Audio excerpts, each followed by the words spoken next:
Hello ಕರ್ನಾಟಕದ ಜನತೆ, welcome back to updates Kannada 360 channel. So ಇವತ್ತಿನ ವಿಡಿಯೋದಲ್ಲಿ ಅನ್ನಭಾಗ್ಯ ಯೋಜನೆ ಬಗ್ಗೆ ಒಂದು ಬಿಗ್ ಅಪ್ಡೇಟ್ ಏನಂತ ಈ ವಿಡಿಯೋದಲ್ಲಿ ತಿಳಿಸ್ಕೊಡ್ತೀನಿ. ಸೊ ವಿಡಿಯೋನ ಸ್ಕಿಪ್ ಮಾಡ್ತೀನಿ, ಕೊನೆವರೆಗೂ ನೋಡಿ. ಸೊ ವಿಡಿಯೋನ ಸ್ಟಾರ್ಟ್ ಮಾಡೋಕ್ಕಿಂತ ಮುಂಚೆ ನೀವೇನಾದರೂ ನಮ್ಮ ಚಾನಲ್ಗೆ ಸಬ್ಸ್ಕ್ರೈಬ್ ಮಾಡ್ಕೊಂಡಿಲ್ಲ ಅಂದರೆ ದಯವಿಟ್ಟು ಸಬ್ಸ್ಕ್ರೈಬ್ ಮಾಡ್ಕೊಳ್ಳಿ. ಹಾಗೆ ವಿಡಿಯೋನ ಆದಷ್ಟು ಶೇರ್ ಮಾಡಿ ಮತ್ತು ವಿಡಿಯೋಗೆ ಒಂದು ಲೈಕ್ ಕೊಡಿ ಮತ್ತು ಬೆಲ್ ಐಕನನ್ನು ಪ್ರೆಸ್ ಮಾಡೋದನ್ನ ಮರಿಬೇಡಿ. ಅನ್ನಭಾಗ್ಯ ಯೋಜನೆ ಅಡಿಯಲ್ಲಿ ಪ್ರತಿಯೊಬ್ಬ ಫಲಾನುಭವಿ ಖಾತೆಗೆ ಪ್ರತಿ ತಿಂಗಳು ಹಣನ ವರ್ಗಾವಣೆ ಮಾಡ್ತಿದ್ರು. ಸೊ ಈಗಾಗಲೇ 5ನೇ ಕಂತಿನ ಹಣನ ಕೂಡ ಬಿಡುಗಡೆ ಮಾಡಿದೆ ಸರ್ಕಾರ. ಹೆಚ್ಚುವರಿ ಅಕ್ಕಿನ ಕೊಡೋಕ್ಕಾಗದೇ ಇರೋ ಕಾರಣಕ್ಕಾಗಿ 5 ಕೆಜಿ ಅಕ್ಕಿ ಮತ್ತು 5 ಕೆಜಿ ಅಕ್ಕಿ ಬಲ್ಲವರು ಹಣನ ಖಾತೆಗೆ ಜಮಾ ಮಾಡ್ತಿದ್ರು. ಸೊ ಸಿಎಂ ಸಿದ್ದರಾಮಯ್ಯ ಅವರು ವೈಯಕ್ತಿಕವಾಗಿ ಮುತುವರ್ಜಿ ತೆಗೆದುಕೊಂಡು ಅನ್ನಭಾಗ್ಯ ಯೋಜನೆಯನ್ನು ರಾಜ್ಯದ ಜನತೆಗೆ ಒದಗಿಸಿದ್ದಾರೆ. ಸೊ 5 ಕೆಜಿ ಅಕ್ಕಿಯನ್ನು ಕೇಂದ್ರ ಸರ್ಕಾರ ನೀಡ್ತಿತ್ತು ಮುಂಚೆ. ಸೊ ಇದ್ರ ಜೊತೆಗೆ ಇನ್ನೂ 5 ಕೆಜಿ ಸೇರಿಸಿ 10 ಕೆಜಿ ಉಚಿತ ಅಕ್ಕಿಯನ್ನು ಕೊಡುವುದಾಗಿ ಸಿಎಂ ಸಿದ್ದರಾಮಯ್ಯ ಅವರು ಹೇಳಿದರು. ಸೊ ಅದೇ ಪ್ರಕಾರ ಇವಾಗ 5 ಕೆಜಿ ಅಕ್ಕಿ ಮತ್ತು 5 ಕೆಜಿ ಅಕ್ಕಿ ಬದಲು ಅಕ್ಕಿ ಹಣನ ಫಲಾನುಭವಿಗಳ ಖಾತೆಗೆ ವರ್ಗಾವಣೆ ಮಾಡ್ತಿದ್ದಾರೆ. ಸೊ ಈ ಹಿನ್ನೆಲೆಯಲ್ಲಿ ಪ್ರತಿಯೊಬ್ಬ ಫಲಾನುಭವಿಗೂ ಕೂಡ 1 ಕೆಜಿ ಅಕ್ಕಿಗೆ 34 ರೂಪಾಯಿಗಳಂತೆ 5 ಕೆಜಿ ಅಕ್ಕಿಗೆ 170 ರೂಪಾಯಿನ ಖಾತೆಗೆ ಜಮಾ ಮಾಡ್ತಿದ್ದಾರೆ.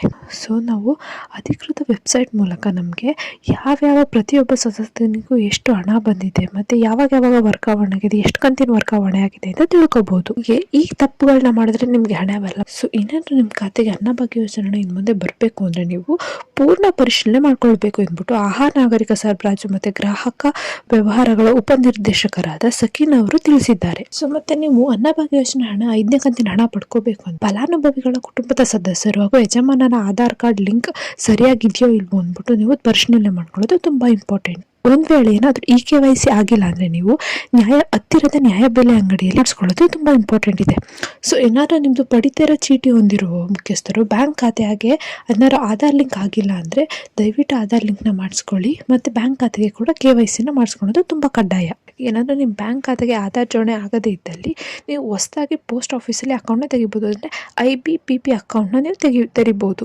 ಸೊ ಈ ಎಲ್ಲ ಪೂರಕ ಪರಿಶೀಲನೆಗಳನ್ನು ಮಾಡಿಕೊಳ್ಳುವುದರ ಮೂಲಕ ನೀವು ಅನ್ನಭಾಗ್ಯ ಯೋಜನೆಯ ಹಣನ ನಿಮ್ಮ ಖಾತೆಗೆ ಬರುವಂತೆ ಮಾಡ್ಕೋಬಹುದು. ಸೊ ಈಗ ಆಲ್ರೆಡಿ ಈ ತಿಂಗಳು ಜನವರಿ ತಿಂಗಳಲ್ಲಿ 5ನೇ ಕಂತಿನ ಅನ್ನಭಾಗ್ಯ ಯೋಜನೆ 5ನೇ ಕಂತಿನ ಹಣ ಬಿಡುಗಡೆ ಮಾಡ್ತಿದ್ದಾರೆ. ಸೊ ಎಷ್ಟೋ ಜನಕ್ಕೆ 5ನೇ ಕಂತಿನ ಹಣ ಮತ್ತು ಗೃಹಲಕ್ಷ್ಮಿ ಯೋಜನೆ 5ನೇ ಕಂತಿನ ಹಣ ಜಮಾ ಆಗಿದೆ. ಸೊ ಇದುವರೆಗೂ ನಿಮ್ಗೆ ಏನಾದರೂ ಅನ್ನಭಾಗ್ಯ ಯೋಜನೆ ಸಲ್ಲಿಕೆ ಆಗದೇ ಇದ್ದಲ್ಲಿ ಆಹಾರ ನಾಗರಿಕ ಸರಬರಾಜು ಉಪನಿರ್ದೇಶಕರ ಕಚೇರಿಗೆ ಭೇಟಿ ಕೊಟ್ಟು ನೀವು ನಿಮ್ಮ ದೂರನ್ನ ಸಲ್ಲಿಸ್ಬೋದು, ಅಂದರೆ ನಿಮ್ಮ ಸಮಸ್ಯೆಯನ್ನು ತಿಳಿಸಿ ಅವ್ರ ಹತ್ರ ಪರಿಹರಿಸ್ಕೋಬಹುದು. ಸೊ ಇನ್ನು ಯಾರೆಲ್ಲ ನಿಮ್ಮದು ಬ್ಯಾಂಕ್ ಅಕೌಂಟ್ಗೆ KYC ಮಾಡಿಸಿಲ್ಲ ಮತ್ತು ಏನಾದರೂ ನಿಮ್ಮದು ಬ್ಯಾಂಕ್ ಅಕೌಂಟ್ಗೆ ಆಧಾರ್ ಸೀಡಿಂಗ್ ಆಗಿಲ್ಲ ಮತ್ತು ಅದೇನಾದರೂ ಆ್ಯಕ್ಟಿವ್ ಇಲ್ಲ ಅಂದರೆ ನೀವು ಬೆಟರ್ ಪೋಸ್ಟ್ ಆಫೀಸಲ್ಲಿ ಒಂದು ಅಕೌಂಟ್ನ ತೆಗೆಯೋದು. ಸೊ ಮನೆಯ ಎಲ್ಲ ಸದಸ್ಯರದ್ದು ಅಕೌಂಟ್ಗೆ ಆಧಾರ್ ಲಿಂಕ್ ಆಗಿದೆಯಲ್ವ ಅಂತ ಚೆಕ್ ಮಾಡ್ಕೊಳ್ಳಿ. ಸೊ ನಿಮ್ಗೇನಾದರೂ 5ನೇ ಕಂತಿನ ಅನ್ನಭಾಗ್ಯ ಯೋಜನೆ ಹಣ ಬೇಕಂದರೆ ಇಷ್ಟೆಲ್ಲ ಕೆಲಸ ಮಾಡಬೇಕು. ಸೊ ಈ ಪುಟ್ಟ ವಿಡಿಯೋ ಅನ್ನಭಾಗ್ಯ ಯೋಜನೆ ಬಗ್ಗೆ ಇಷ್ಟ ಆಯಿತು ಅನ್ಕೊತೀನಿ. ಸೊ ತುಂಬ ಜನ ವಿಡಿಯೋನ ನೋಡ್ತಿದ್ದಾರೆ, ಸಬ್ಸ್ಕ್ರೈಬ್ ಮಾಡ್ಕೊತಿಲ್ಲ, ದಯವಿಟ್ಟು ಸಬ್ಸ್ಕ್ರೈಬ್ನ ಮಾಡ್ಕೊಳ್ಳಿ. ಹಾಗೆ ಏನಾದರೂ ನಿಮ್ಗೆ ಅನ್ನಭಾಗ್ಯ ಯೋಜನೆ ಹಣ ಬಂದರೆ ಒಂದು ಕಮೆಂಟ್ ಮೂಲಕ ತಿಳಿಸಿ.